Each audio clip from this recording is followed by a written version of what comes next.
क्या, कब, कैसे?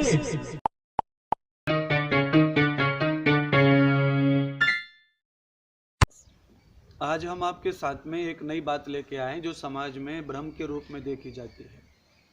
बहुत सारे महात्मा जन, साधु जन ऐसा मानते हैं कि भाई लहसुन है या प्याज है वो खाना नहीं चाहिए। पहली बात यह है कि क्यों नहीं खाना चाहिए वो हम क्लियर करते हैं। लहसुन प्याज जो है ऋतु अनुसार खाना चाहिए। उसे वर्जित माना गया है तो केवल उन लोगों के लिए माना गया है जो ब्रह्मचारी हैं, अखंड हैं, नैष्ठिक हैं और जिनको केवल साधना करनी है, जिनको सिर्फ ध्यान करना है, जिनको संसार नहीं भोगना है, जिनको संसार में नहीं रहना है। तो जो लोग हिमालय आदि गुफाओं में रहते हैं वहाँ तो संसाधनों की वैसे ही कमी हो जाती है, तो वहाँ लहसुन प्याज की तो वास्तव में कमी ही रहती है। इसीलिए दूसरी बात यह है कि लहसुन जो होता है वो तामसिक प्रवृत्ति को बढ़ाता है और प्याज जो होता है वो राजसिक प्रवृत्ति को बढ़ाता है। और ये दोनों प्रवृत्तियाँ जो हैं उत्तम होके भी ध्यान और भजन के योग्य नहीं मानी जाती है। इसीलिए हम साधु महात्माओं में ये भ्रम होता है और वो इस प्रकार की शिक्षा समाज में अपने भक्तों को भी देते हैं कि तामसिक आदमी का स्वभाव हो जाए तो भक्ति में मन कम लगता है, समझो। और दूसरा, छोटी बात सहन नहीं होती है, क्रोध भी अधिक आ सकता है। प्याज जो होती है वो राजसिक है, उससे आदमी के दिल दिमाग में भोग विलास आदि की तृष्णाएं बनी रहती है, तो उस चीज़ से भी आदमी को बचना है। तो उसके लिए हम ये कहते हैं प्याज लहसुन का पथ्य या परहेज मानते हैं। दूसरा, उसको इस रूप में भी देखते हैं कि प्याज और लहसुन दोनों जो है गंध उनकी जो होती है वो बदबूदार होती है। अधिक समय तक मुख में लहसुन और प्याज की गंध रहती है तो वो समाज में दो लोगों के बीच में जो गंध है वो उत्तम नहीं मानी जाती है।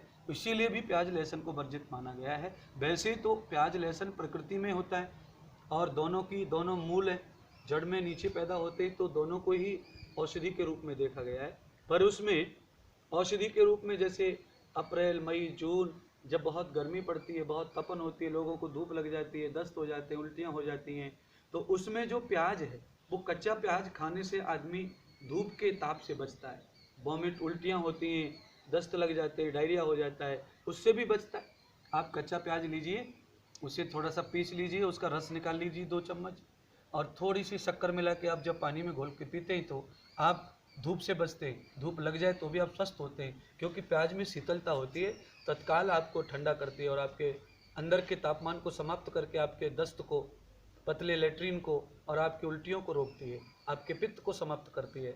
ऐसे ही लहसुन है, दिसंबर और जनवरी में जब बहुत ठंड पड़ती है तो आप लहसुन की 1-2 कली देसी गुड़ में मिला के सुबह सुबह खाते हैं तो आपको सर्दी नहीं लगेगी, आपको बहुत कपड़ों की ज़रूरत नहीं पड़ेगी और सर्दी के प्रकोप से आप बीमार नहीं पड़ेंगे। सर्दी जुकाम, खांसी, कफ नहीं होगा।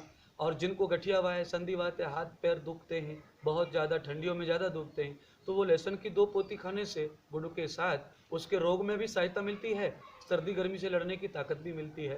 तो समय अनुसार अगर हम लहसुन प्याज भी खाते हैं तो उसे भी बाधक नहीं माना गया, वर्जित नहीं माना गया, क्योंकि वो औषधि गुण है। दूसरा, संत महात्माओं को इनकी आवश्यकता नहीं पड़ती है, क्योंकि उनकी साधना ही ऐसी है कि वो हर प्रकृति के द्वंद्व को सहन करते हैं, तभी वो तपस्वी कहलाए जाते हैं। इसलिए जो ध्यान योगी हैं, जो कर्म योगी हैं, जो वैराग्य योगी हैं, जो संसार के कृत्यों से जो दूर हैं, उनको वर्जित है, क्योंकि उनके मस्तिष्क में इस प्रकार के साधनों की आवश्यकता नहीं होती है, क्योंकि उनको सात्विकता चाहिए। तो इन पदार्थों में सात्विकता नहीं पाई जाती है। इसीलिए प्याज और लहसुन को योगी जन के लिए बाधक माना गया है और संसारियों के लिए समय अनुसार इसको साधक माना गया है। तो जिनको जनवरी में ठंडी का प्रकोप है, दर्द का प्रकोप है, लहसुन और गुड़ के साथ यूज करके वो इस प्रकोप को बचा के उसको साधन बना सकते हैं अपना उपयोगी। और जैसी प्याज है, गर्मी के समय में आप उसे लेकर के उसका भोग करके कच्चा, तो आप उस समय ताप से, गर्मी से, उल्टियों से बच सकते हैं। तो कुल मिलाकर कहने का अर्थ यह है कि प्याज और लहसुन की जो किंवदंती है, जो भ्रम है समाज में, तो वो दोनों प्रकार से आपको समझना होगा कि जो लोग उत्तम साधना में हैं उनको प्याज लहसुन खाने की जरूरत नहीं, उन्हें खाना नहीं है, क्योंकि उनको परम पवित्रता और परम शांति की जरूरत है। इनकी जो गंध है वो अपवित्र मानी जाती है, इसीलिए उसको वर्जित साधु संतों के लिए किया गया है। और जो भी विशेष साधक है उनके लिए, साधु संत भी बहुत सारे खाते प्याज लहसुन, उनको बाधक नहीं, क्योंकि वो साधक नहीं है तो वो बाधक नहीं है, वो करते नहीं है।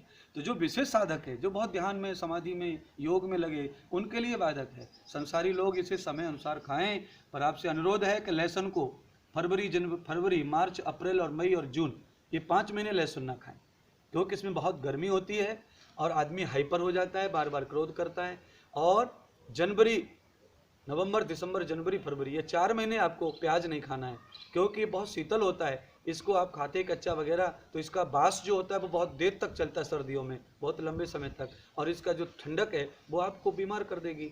इसीलिए समय अनुसार इसको पदार्थ को भोग करके, प्याज लहसुन अमृत हैं और वो भी भोगने के योग्य हैं, पर वो संसारियों के लिए समय अनुसार भोगें, तो इसका कोई भ्रम नहीं है। आप जो लोग इसको औषधि के रूप में सेवन करते हैं तो इसे खा सकते हैं, अगर आप इसे स्वाद के रूप में सेवन करते हैं तो ये उचित नहीं है।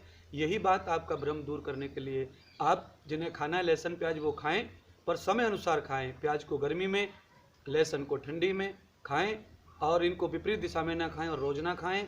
आपको ये उत्तम लाभ प्राप्त करवाएंगे। और जो साधक हैं वो तो इनको आवश्यकता ही नहीं रखते, इसलिए उनके बारे में क्या कहना। तो कोई भी प्राणी प्याज लहसुन खा सकता है, वो कोई जहर नहीं है, वो अच्छी चीज़ है, पर समय अनुसार उत्तम प्रकृति के लिए उत्तम समय पर भोग करके आप लाभ ले सकते हैं। बहुत बहुत धन्यवाद।